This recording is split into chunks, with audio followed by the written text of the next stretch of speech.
Very warm welcome to our listeners once again. And today in Azure on Air, I have got Dan Toomey with me. Dan is an enterprise integration consultant, solution architect, application developer, and system analyst with over 20 years of experience integrating large enterprise systems within the private sector, Queensland government, and Australian federal government. Dan is a certified Microsoft Azure developer with Stock Server and .NET. Dan specializes in enabling digital transformation through business process automation and connected systems, leveraging the Microsoft solution stack both in the cloud and on premises. Dan is an international speaker and he has been a part of Integrate London in the US and PolarConf in Finland, as well as many Australian events such as Microsoft Ignite Australia in Sydney, API Days, the Global Azure Bootcamp, and Xamarin Dev Days. He is a core organizer of Brisbane Azure User Group and founded the Brisbane Bistuck User Group back in 2005. Dan has posted several how-to webcasts on Brisbane Bistuck User Group YouTube channel as well as numerous presentations on SlideShare. Recognizing his contributions to the community, Dan is awarded Microsoft Azure MVP. He is also a certified Microsoft trainer. He is a published Pluralsight author too. And I have a lot more to talk about Dan. Let us learn from the expert Dan Toomey. Welcome you, Dan, to our show.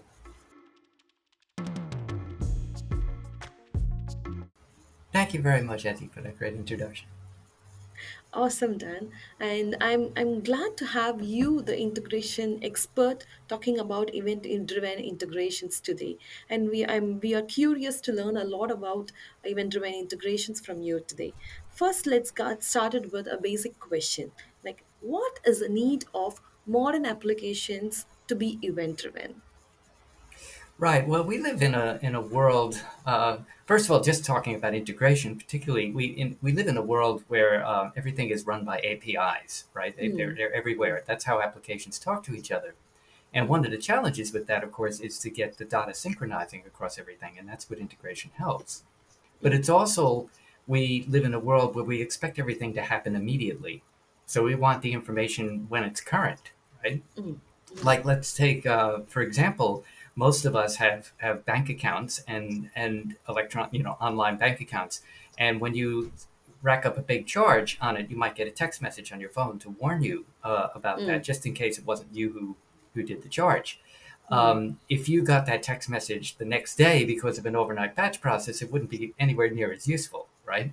Exactly. Data is only as valuable as it is current, and there's a lot Mm, of data that loses its value very, very quickly.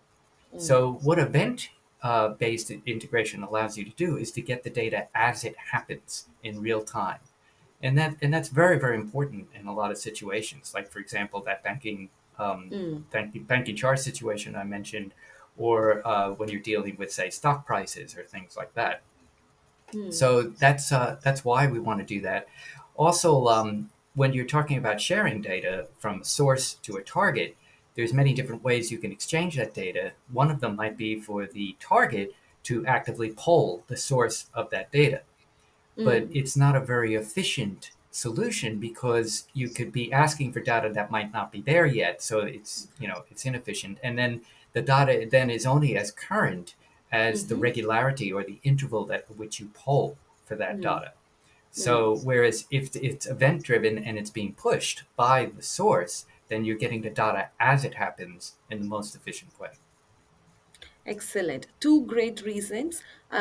Expecting the application to be reactive, and for the application to react to the real time scenarios, it need to be event driven. And the excellent example that you took helped us understand the need of being reactive. And to operate efficiently, yes, let me do it when it is required. Awesome. So, as you were explaining, Dan, I also observed that there are different scenarios in which the events play different roles. Like, wherein in some cases it would be sufficient if I get to know as the event occurs, like a notification that you just mentioned. When the transaction happens, I receive a notification.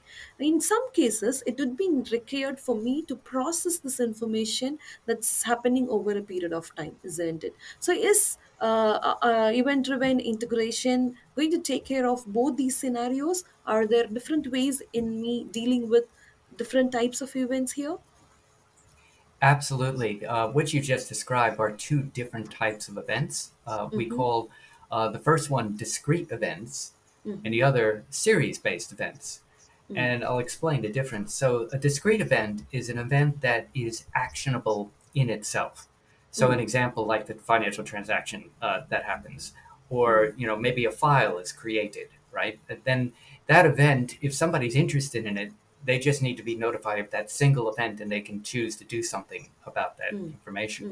Mm-hmm. But there are other events that really only get their meaning from the context of the events around them.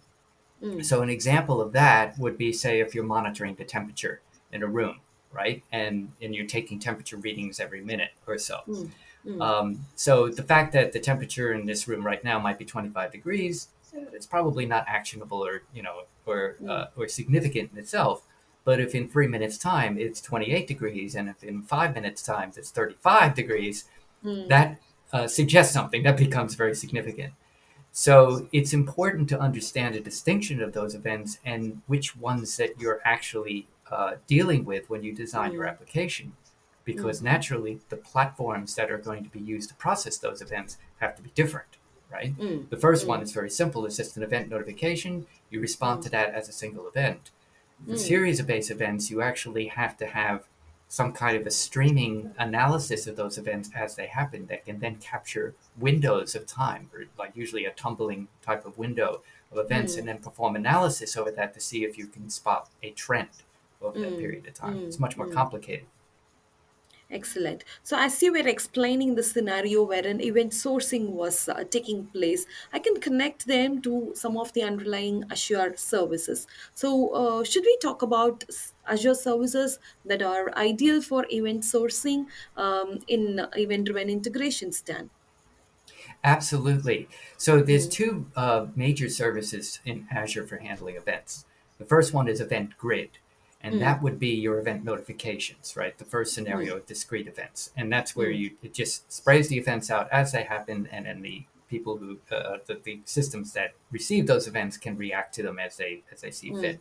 mm, For event sourcing, and what we mean by that is that in this case, you actually need to persist those events and store them because you may need to replay them and use them, say, for example, to rebuild the state of something mhm, mhm, or to be able to do some sort of analysis over them. mm, mm, The product for that would be Event Hubs in mhm. Azure because Event Hubs has that ability to record those events and be able to replay them, which Event Grid does not. So again, understanding exactly what architecture you need is based on your requirements and how you're going to use those events. Awesome. So for event routing, Event Grid is the right choice, and I can connect this service with the example that we were talking about in the for the previous question. Like when you said there is a notification and you want to uh, restrict polling of applications for efficient operation. I believe Event Grid is the right service that's going to cut off this polling and then bring in an event-driven action there, isn't it? That is exactly right, and it's probably a good opportunity to point out the difference between Event Mm, Grid and Azure Service Bus. So both of them mm, deal with messages. Now there is a difference between messaging and eventing, actually, yes. Mm. a subtle difference with that. But one of the things about the way these two services operate is that Mm-hmm. a Service Bus will queue up messages, but the Mm. receiver has to actually retrieve them. They actually have to poll to receive those messages. Correct. Mm. Whereas with Event Grid actually pushes those messages out as they happen in real time. Mm, mm, mm, mm. Exactly. So I would also like to add on here messages or a bit of information which would be further utilized by the downstream application for processing, isn't it done? Whereas the event is mostly lightweight and it just lets the downstream application know that it's all good to start its operation, isn't it? That That is correct, and I could expand on that a little bit if you Mm. like. Yeah, yeah, please. So events are based on facts, Mm, but it's usually metadata type facts. mm, For example, mm, if a file is created as an mm, event, the mm, notification would be that this file was created in this certain place. It might have a certain size, a name, a timestamp. but it's not going to send the contents of the file, right? So Mm, events generally don't carry a lot of data. They're mm, pretty lightweight, as you said. mm, Messaging is really more about for commands and actually where there's an expectation when you mm, send a message for the consumer to do something with it. mm, Events usually are just pushing it out, and it's a notification. Whoever's interested in it, can receive it, but the producer of the event mm, doesn't really mm, care or even know about who's receiving it. mm. Messaging is usually more conversational, so Yeah. there'd be more back and forth. And as I said, there's an expectation with that. Mm, And messages can therefore carry more data with them, usually. mm, So if we mm, look, mm. for example, at the Azure services, the events for Event Grid, I think, are limited to about 64 kilobyte in size, whereas Azure Service Bus can handle larger messages, like Yeah. usually about 1 megabyte. But then, of course, if you go to a higher tier, you can get larger messages as well. Exactly. Yeah. So we talked about a number of Azure services here, like your service bus queues, event grid for event routing, and event hubs for event sourcing. We can also imagine a logic app listening to this queue and event grid coming in between my service bus queue and my logic app. How easy it is for me to implement this event driven integration?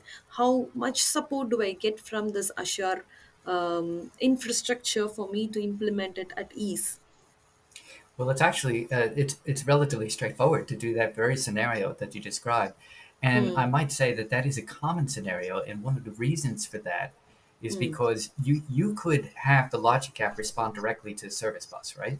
mm, You can trigger a logic app based on messages in Service Bus, but the mm. way that actually works is that the logic app trigger action is polling the Service Bus for Exactly. messages.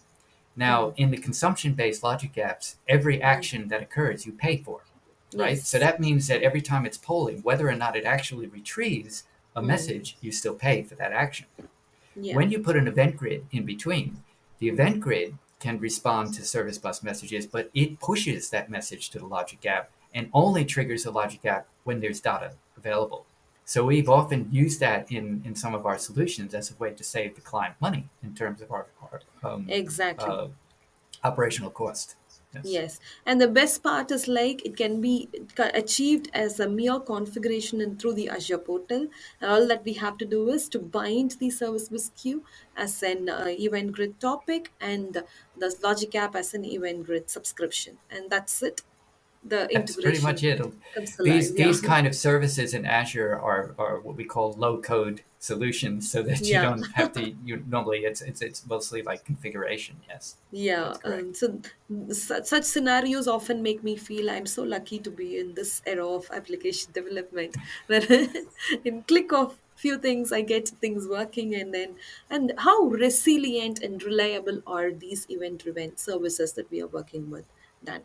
Well, so that's a very good point, Mm, and I should add that because something resiliency and error management and things like that you all have to take into consideration when you're building any application. mm, So Event Grid is as a service mm, extremely mm, resilient, mm, and why I say that is because um, it will try to deliver messages for up to 24 hours. It will automatically retry. If it's pushing mhm, out to a subscriber and it can't reach that subscriber, it will continually retry, and it will be very clever about how it does it. It uses mhm, an exponential back off on that, because you can imagine if the receiver is being hammered and can't receive mm, the message because it's under stress, then mm. just continually trying it every 5 seconds is just going to add to the problem, Correct. right? Mm, mm, So what Event Grid will do is it'll try maybe at 5 seconds, and then maybe 10 seconds, and then 30 seconds, and then wait a couple of minutes, and it'll expand that out a little bit.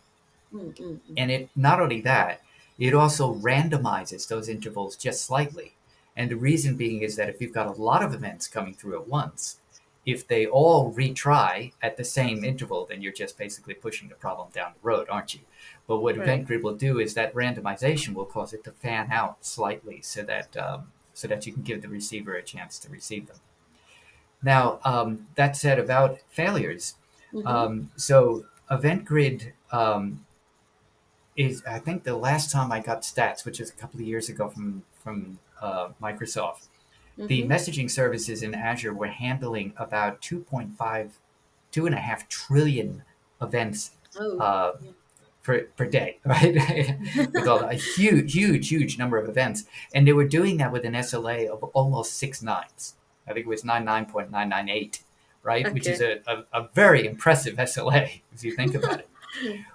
But then again, when you're talking about those numbers that high, like 2.5 trillion events, Mm-hmm. even that SLA results in about 5 million failures, Failures. right? Yeah. So when you design your applications, you have to be aware that you need to handle those failures, right? Mm-hmm.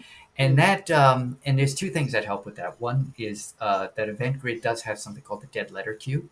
Mm-hmm. So if it can't deliver your event in time, you can configure it to put it in a dead letter queue so that you can then deal with that later. Yeah. Uh, but also, you've got to think about how important are these events that you're getting, and what happens if you lose some of Mm. them. So if they're absolutely critical, if they're more Mm-hmm. like messages, for example, if they're financial Mm-hmm. things, then maybe you need to choose another service for that, something like maybe Service Bus, right, to handle that. Mm-hmm. That has a little bit more advanced features in it and for guaranteed delivery. Yeah.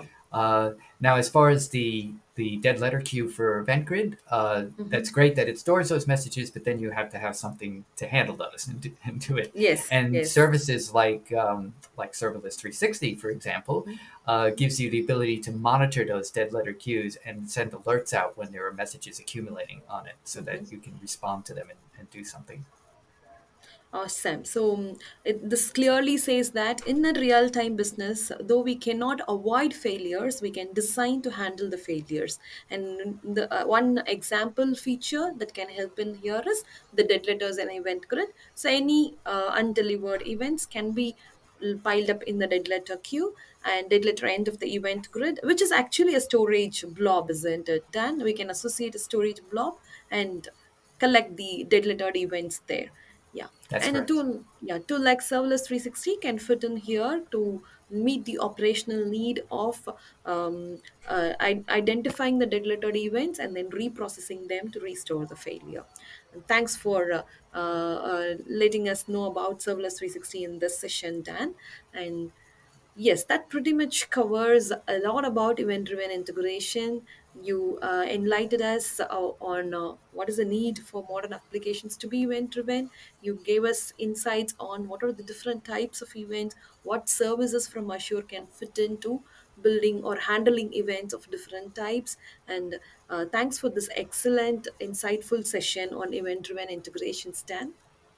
Well, thank you very much. It's been my pleasure. Thank you so much. Cove.co